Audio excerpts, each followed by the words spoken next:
ಸರ್ಕಾರಿ ಪ್ರಥಮ ದರ್ಜೆ ಕಾಲೇಜಿನ ಪ್ರಾಂಶುಪಾಲರಾಗಿ ನಿವೃತ್ತರಾದ ಅಶ್ವತ್ಥಪ್ಪ ಕೋಲಾರ ತಾಲೂಕಿನ ಹೊಳಲಿ ಗ್ರಾಮದಲ್ಲಿ ಸಾವಯವ ಕೃಷಿ ಪದ್ಧತಿ ಅಳವಡಿಸಿಕೊಳ್ಳುವ ಮೂಲಕ ಇತರರಿಗೆ ಮಾದರಿಯಾಗಿದ್ದಾರೆ. ತಮ್ಮ ಜಮೀನಿನಲ್ಲಿ ವಿವಿಧ ಬಗೆಯ ಹಣ್ಣು ಹಂಪಲು ಜಾನುವಾರುಗಳಿಗೆ ಮೇವು ಬೆಳೆದು ಅವುಗಳನ್ನು ಉಚಿತವಾಗಿ ನೀಡುವ ಮೂಲಕ ವಿಶಿಷ್ಟ ಸೇವೆಯಲ್ಲಿ ನಿರತರಾಗಿದ್ದಾರೆ.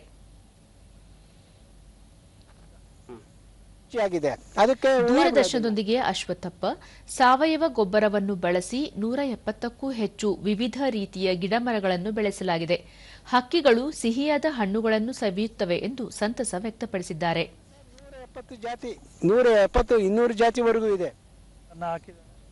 ಪ್ರಾಧ್ಯಾಪಕ ಡಾ ರವೀಂದ್ರನಾಥ್, ಹಸಿರಿನ ಅನುಕೂಲಕರವಾದ ವಾತಾವರಣ ಸಂತಸ ಉಂಟುಮಾಡುತ್ತದೆ ಎಂದು ಹೇಳಿದರು. ನಿವೃತ್ತ ಶಿಕ್ಷಕ ಮುನಿವೆಂಕಟಪ್ಪ, ಅಶ್ವತ್ಥಪ್ಪ ತಮ್ಮ ಜಮೀನಿನಲ್ಲಿ ಸಾವಯವ ಕೃಷಿ ಮಾಡಿ ಗ್ರಾಮದ ರೈತರಿಗೆ ಮಾದರಿಯಾಗಿದ್ದಾರೆ ಎಂದು ತಿಳಿಸಿದರು.